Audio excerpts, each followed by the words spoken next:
And we're back. And if you're joining us right now, we are just getting our first conversation started. We have the honor this morning to speak to the Minister of Youth, Sports and E-Governance. Minister Kevin Bernard is joining us this morning via Zoom. Good morning, Minister. Good morning, Marlene, and good morning, Gavin, and good morning to our viewers. It's a privilege to be on Open Your Eyes, and thank you for having me. Well, thank you so much for being here with us this morning. So there is a lot to talk about, of course, in your position as Minister of Youth, Sports and E-Governance. Why don't we talk about, let's start there and just talk about the ministry itself, because it's quite interesting that those three ministries have been amalgamated, sort of. So perhaps you can share a little bit of your perspective on the general sort of hopes and work that you hope to do in that capacity with those three hats on. Well, definitely. Thank you again, once again, for having me. And I think it's a very important point and ministry, Marlene and Gavin, and to point out that, you know, for the first time, we really now have a substantive ministry of youth and sports. It was always under another ministry. And so a lot of the focus used to be mainly on the more substantive ministry, other than youth and sports. And we could see why when taking office, you know, and the Prime Minister felt and that we needed to ensure that we put our focus on our youth and we put our focus on sport development in this country. And I am privileged to have been named the minister responsible for this new ministry. And of course, with the e-governance structure, e-governance part of the ministry, a very critical component, one that we want to ensure that there is success as we carry out our mandate and the policies that we want to implement by attaining at least 95% digital services across the ministries in this country. For me, Marlene and Gavin, our youth plays a very integral part of the development of this nation. And in fact, when you look at the voting bloc, it's made up of a lot of young people. And so we must engage our young people meaningfully. We must ensure that the services we are offering to our young people has an impact in their lives. And not just an impact in their lives, but lives around the people that they also engage with. And so when I took over the ministry, we had to really take a look at what was there. And I must say that there was a lot of disjointed programs being done. There was a lot of duplication in some of the services that were being offered. And we had to now sit down and say, you know what, we are going to fix this. If we are going to seriously ensure that we put forward a youth program that will benefit not just the city residents, but everybody across this country, then we must put things together that will impact the lives of those even in the far rural communities. Yeah. And so our ministry has hit the ground running. I have a very well balanced team of advisors that worked along with me, people that had experience working in the ministry before. And I have a very dedicated director of youth services who has a passion for young people and want to see our ministry grow. Who's the director? We have Kevin Cadle, who is now he was the acting director before, deputy director, and now he has taken on the leadership of director because the former director has reached retirement age, and so she has moved on. And I want to thank her for her service to the people of Belize, to the young people. But we have a new vision, and we want to ensure, Marlene and Gavin, that we show our young people that we are serious, we are committed. You know, recently I must say that in some of the facilities, like in Dangriga, where when they visited the Dangriga facility, I did not personally go there yet, but I sent the director to take a visit, take a tour at the facility, and man, the condition of that building that these young people were working in, it's not conducive. to the development of our youth. And so we immediately looked at how we are going to address this matter. And so the Dangriga, we teamed up. Since now we have the sport portfolio, we relocated temporarily our youth office to the Punta Gorda, sorry, it is the Dangriga area I was referring to. We moved that to the sports center over so that there's adequate there's an adequate environment that they can work with until we get a proper facility constructed for them. Minister, if I could jump in here, because there's something, you know, when we hear your portfolio, youth, sports, and e-governance, I think there is a whole lot of work to be done in all of them. E-governance itself is its own conversation, looking at the digital transformation of the country and government services. And I imagine that that can take up, you know, essentially all of your time in this term. But when we focus exclusively, just for a moment, on youth and sports, it is typically one of the underfunded ministries. It is a challenging area to work in. Specifically, if we hone in on the youth factor, it takes a lot of resources and the gains aren't seen or felt immediately. If you were to tell me, when you were asked by the administration to take on this ministry, what was the vision that you see 5 years from now that you as Minister of Youth and Sports would make as an impact? Well, Marlene, when the Prime Minister asked me when he was naming his cabinet, and he called me and said, Mr. Bernard, I want you to lead the Ministry of Youth, Sports and E-Governance. Mm-hmm. I said to the Prime Minister, it will be a privilege, sir, because I believe our young people deserves the right attention, they deserve the right environment, and they need to have a voice in this country. Mm-hmm. And I am looking, Marlene, not just, as you said, how we're going to do that in 1 year, 2 years, 5, 10, 15, 20 years down the road. We want to be able to see that whatever decisions and policy we put out in the ministry will have a direct and a long-lasting impact in the lives of our youth. We want to see our at-risk youth get out of these type of behavioral activities that they have been used to. We want to see opportunities for young people, and that's the reason why we are focusing on the job skills training program, where we start to see our young people who have been dropouts having an opportunity to be able to come back and make a return in their career. Yeah. I've seen experiences. There are experiences there where I have visited at the skills training program. There was the apprenticeship program. We're now changing that, call it on the job skills training program, because we want to make sure that they're not just doing the normal. We want to ensure that our people use the IT vet model. Engaging, but at the same time, Marlene, where I see our young people is that they can also become individuals that will contribute to the development and also become role models for other young people. Yeah. That is what I see our young people, where I see our young people in the future. I want to ensure that there is this enabling environment for young people to grow and prosper and become good citizens. This is very, very much important in our ministry's goal. And that's the reason why we have been working hard. Like I said, we hit the ground running. Mm-hmm. And the amalgamation of the services that we have been working on, it's almost completed. We have already transitioned services and offices. Programs are being aligned to fit key strategic areas, which include our youth governance, research and data planning services. We have youth counseling and wellness services.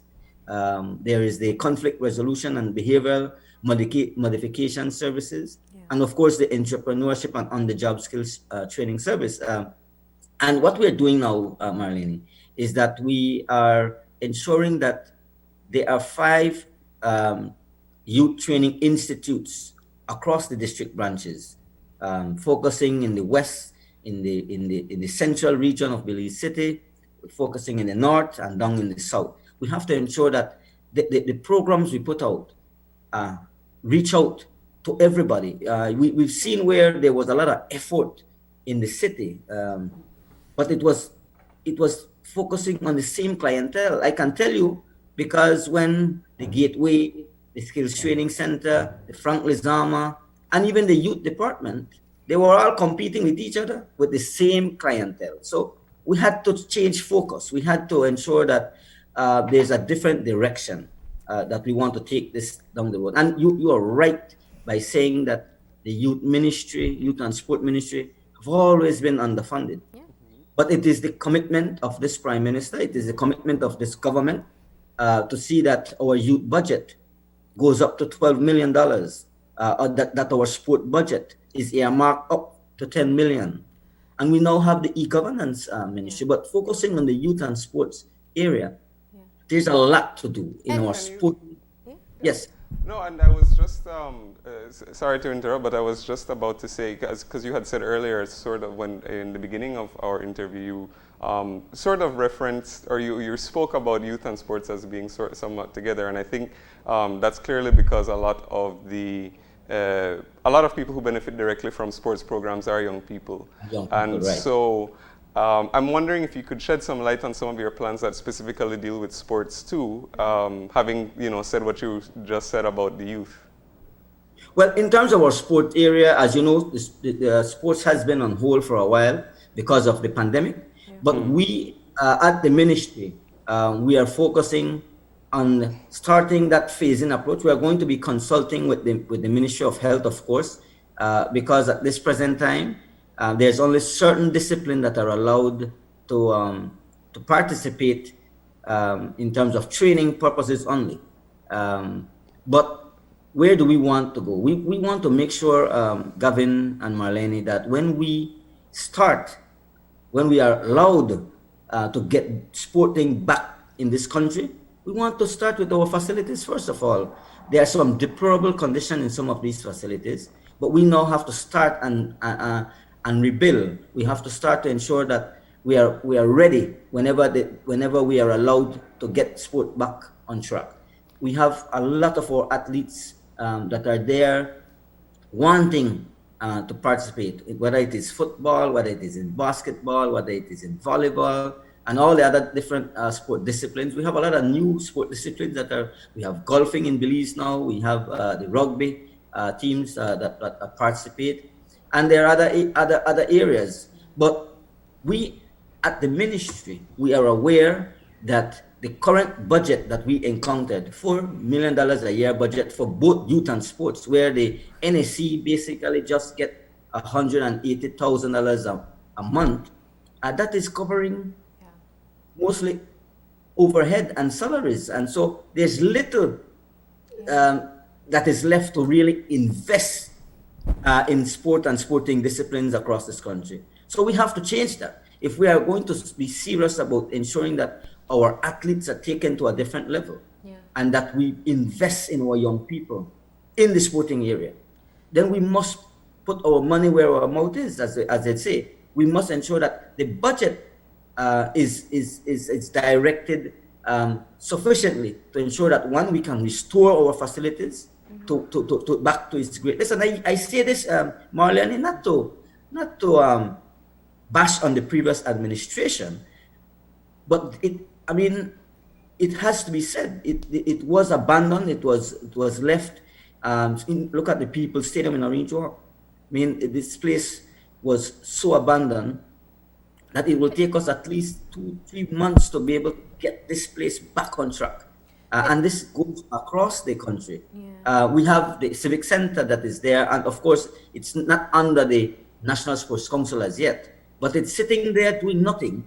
And so we are working together with the Ministry of Infrastructure Development to see when we can then officially take back over the Belize Civic Center. But we want to be able to ensure that we're not just taking back a facility, but we're putting it to good use, we're putting it to good work, and we are aware of the maintenance costs. So we have to jointly work together, for example, working with our Belize City Council in terms of seeing how we can jointly work to maintain the facility, but to ensure that that facility works for the benefit of the people and to also generate income.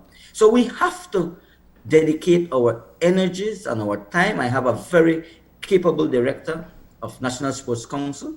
We're trying to turn things around in terms of what we found there. I wanna ask because, and you will appreciate this because it's common knowledge for people who are sports enthusiasts. There's politics in the associations as well. When you think of the sports in the country, what's been your engagement so far with the associations? Because while I think it can be agreed that facilities are necessary, but we also have neglected focusing on building talent. This country becomes so proud and hopeful when we see our athletes set out into the international stage. And so very few of us reflect on the fact that many of them are self-taught, self-funded, or fundraised to be able to get where they are. And there's been very little involvement in being able to train and hone and build fundamentals when it comes to the skill sets of our athletes from their tiny. So two things there. One about developing from a young age, and one from looking at working with the associations of these sports as well. One of the key things there, Marlene, you said it just now, developing our youth and our young people, the people that in sport discipline at a very young age is very critical. You know, we cannot continue to focus on our youth after the age of 13. We cannot expect that our young athletes will start to shine after they reach age 13, because the development stage of our young people is between the age of 6 and 13. So if we are going to ensure that they build the discipline in them, that they build up their how would you want to say, their abilities in terms of the discipline that they want to carry, whether it is in football, basketball, whatever other sport discipline, we must mold them from a very young age, and it starts within the education system. It starts also, Marlene, I really would want to see at some point down the road that there is an institute where people can go to, young people can go to train, to become professionals, whether you're a professional in football or a professional basketball player. We cannot continue that same cycle where only when we have a major event coming up that we pick and select athletes from around the country, and we train them for 6 months and we expect them to shine. Oh, not even as long as 6 months, please. And they usually still have jobs that they're trying to balance as well. And so if you look at some countries, Marlene and Gavin, there are areas where young people who want to be or become professional in a certain discipline, yes, they take their basic math and English and science and so courses, but in some of these areas, some of these countries, they dedicate most of their class time in the discipline that they want to become more professional in. And so we have to look at that. We have to look at the curriculum in our education system, how it's going to start to reshape and making sure that we are touching the lives of everybody. It's not everybody that is interested in just getting a diploma in business administration and so forth, but there are people that want to become professionals in a sporting discipline. And so we have to start to look at the fundamentals. But definitely, Marlene, when it comes to the other associations and federations, we at the NSC, and we have seen where there are struggles, and we are totally aware of some issues, internal issues with the FFB and the PLB, and that has to be ironed out. And at the NSC, and as the Minister responsible for sports, I have said we have to ensure that before we sign on to any organization's plan, we must fix what is there, what is damaged. We must bring these teams together, these people together, so that they all can understand what our goals are at the National Sports Council, what we stand for at the Ministry of Sports, and then we can then work together. Because you said it right as well, that many of these people are underfunded. I mean, it hurt my heart to see where recently the young athletes who went to do track and field, they had to sleep and stand at the airport or somewhere because they did not have the rest necessary funding. All of these things is where our role at the NSC has to come in to be able to see how we can support, but at the same time build on these things that has gone wrong. We have to make sure that it is improved. We have to engage, like I said, we have to engage the FFB. We have to engage the PLB. We have some issues that we have to address. And I have said to my director and to my team that we ain't going to make any decisions to please any one individual or any one organization. We must ensure that everybody is on the same page, that there's inclusivity, and the only way we can move the sport forward in this country, Marlene and Gavin, is when there is unity amongst everyone. You can't have 5 teams being suspended and the others wanting to participate when the others are being blacked out. That cannot continue. That And cannot that's work. just in one And I sport. know there's internal politics in some of these things. But we at the NSC will not be also used as a pawn in all of this, where our name are being dragged down and participated in a one-sided how you call it, we would want to say we're not going to be pushed into a corner. Yes. To please anybody. Well, and so we should be the balancing act Yes. in terms of putting sport where it is in this country. And on that note, Minister, has there been, even though it's still relatively early into the government's term, have you already had a lot of engagement with stakeholders in sort of the sports and even the youth areas so far, so that that you've been able to start getting your plans in motion, or even receive feedback or concerns about what people want to see moving forward? Well, I personally have been engaging with different individuals, different representatives from different federations. In fact, this week, I know the director and at the NSC and this team met virtually with some other organizations. I've always tried to ensure that we're putting our plan together. We want to ensure, Gavin, that when we set out our roadmap for sporting in this country, it is including everybody around the table at all disciplines. Like I said, we've been reached out by many other organizations, including international people who want to come and offer support to sporting in this country. However, for us to be able to do so, we have to fix what is broken. And by doing that, everybody must come around this table and have a frank discussion and be willing to chart the way forward in terms of where we want sports in this country. And so it is my commitment to ensure that, one, we continue to adhere to the regulations, of course. And there was an incident which we took out a statement where some persons were doing, I think they were having a football training, whatever.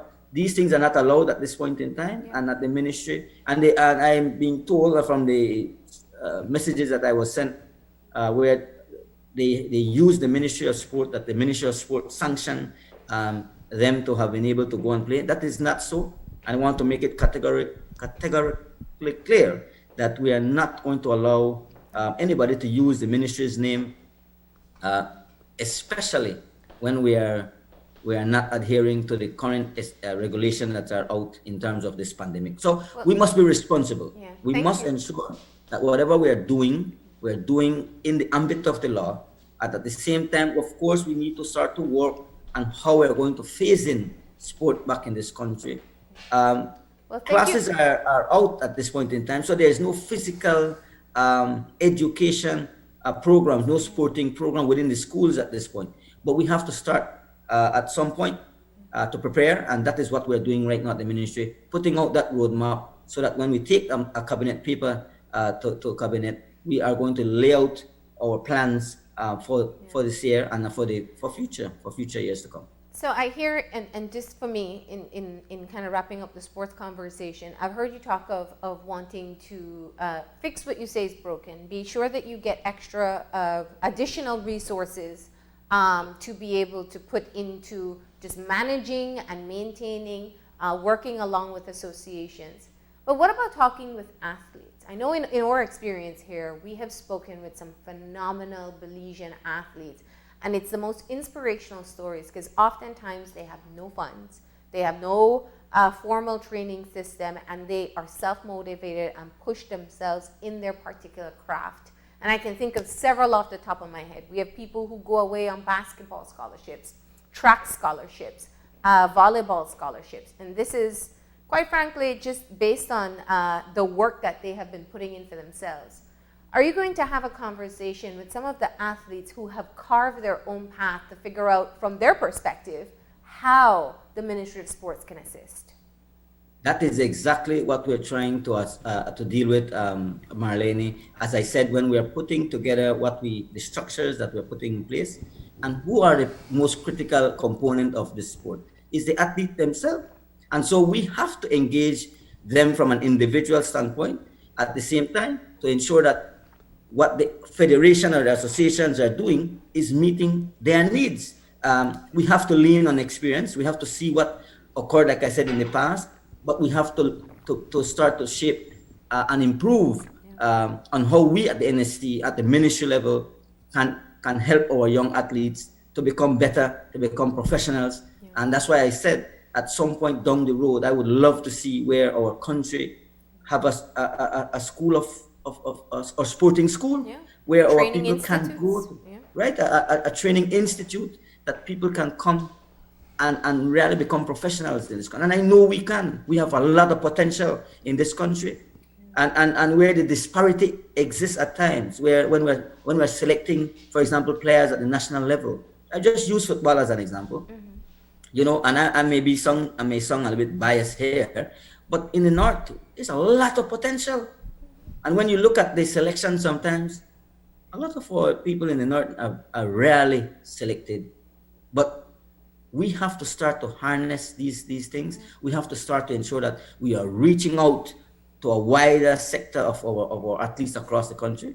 And the only way we can do this, like I said, is to bring everybody around the table. And of course, to engage the athlete themselves individually and by groups, because we have to hear their stories. We have to hear not only the good side, but the bad side, mm-hmm, so that we can fix it. And I am committed as the minister responsible for sports in this country to ensure that our ministry does all in its power. And like I said, we have to ensure that we get that budget that will be suffice enough. Will never be enough, but we work together with the private sector. We need to see our private sector also participating more in supporting our young athletes in this country. But it's just like any business venture. When you invest, you want to see a return on investment. And that in the terms of sport, you want to see your athlete continuously performing to optimum level, to see that our country is shining. And that's what I think we need to start to look at, where we invest more in our athletes in this country, but we also expect that investment, when you do that investment, that the discipline, the professionalism is also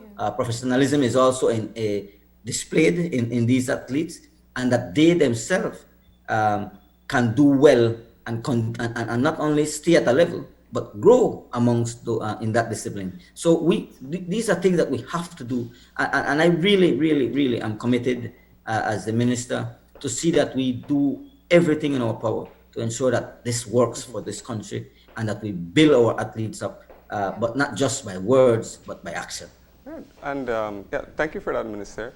Now, in the interest of time, I want to shift gears a little bit and talk about the other portfolio, which is e-governance, and which is, of course, a very important portfolio when you consider some of, as one example, there have been, if you look at social media or even, there's been lots of articles written about a lot of the problems that we have in our government institutions and agencies, where we're still sort of relying on handwritten records. on physical copies of things which may be lost, which may and people may encounter all sorts of problems trying to find sort of important records which a government produces.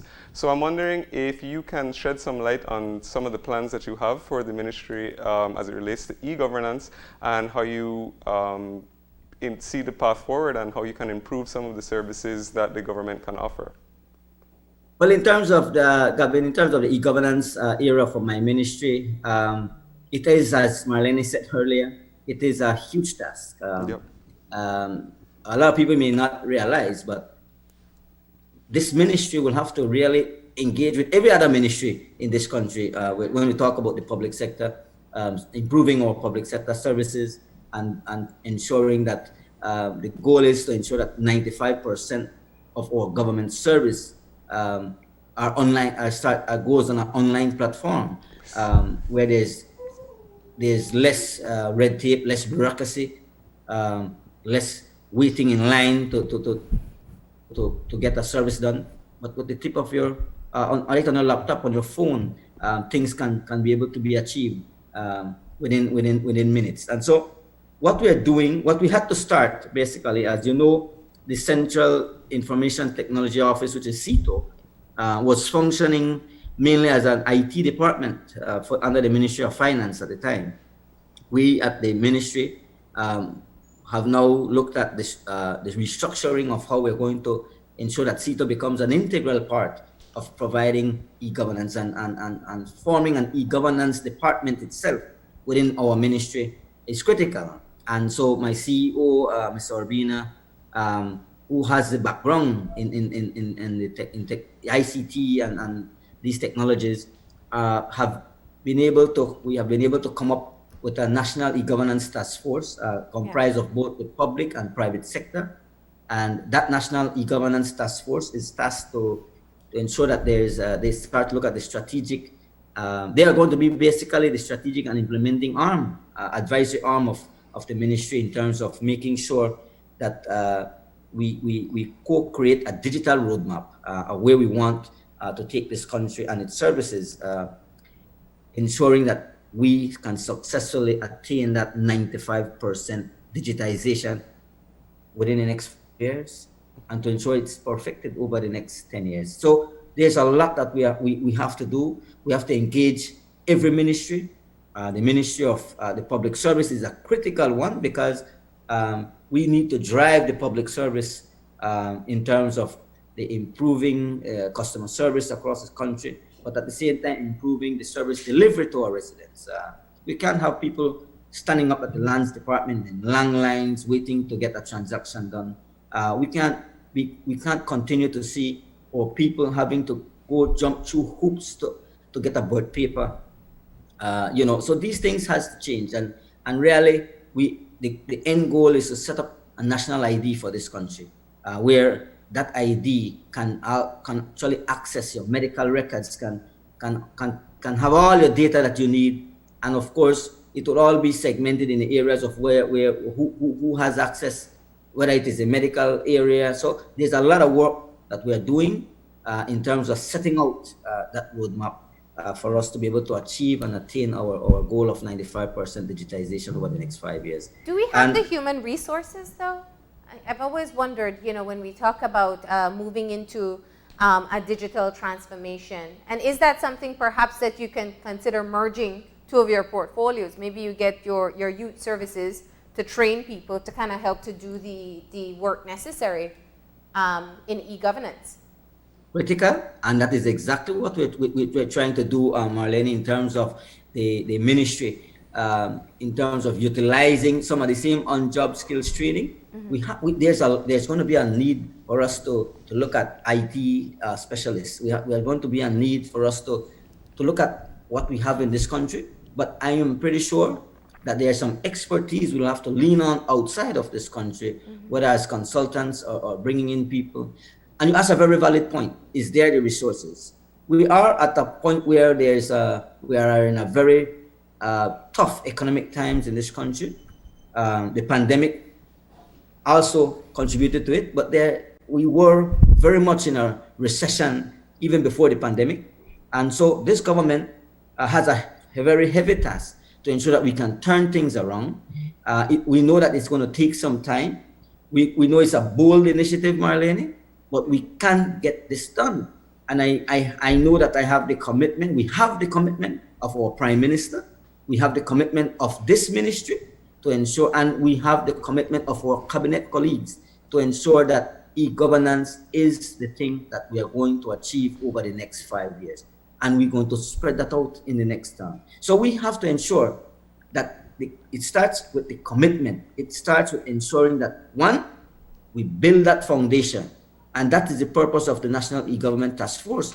We are very much aware that the $13.5 million budget that CETO was managing will never be enough to do what we want to achieve. But there was always, and there have always been, in the various ministries, certain online services that they were already working on. So the goal is to see how we can harness this together, how we can bring these things together and improve it in one platform, and to ensure that we get the digitization of our services across this country in every single ministry.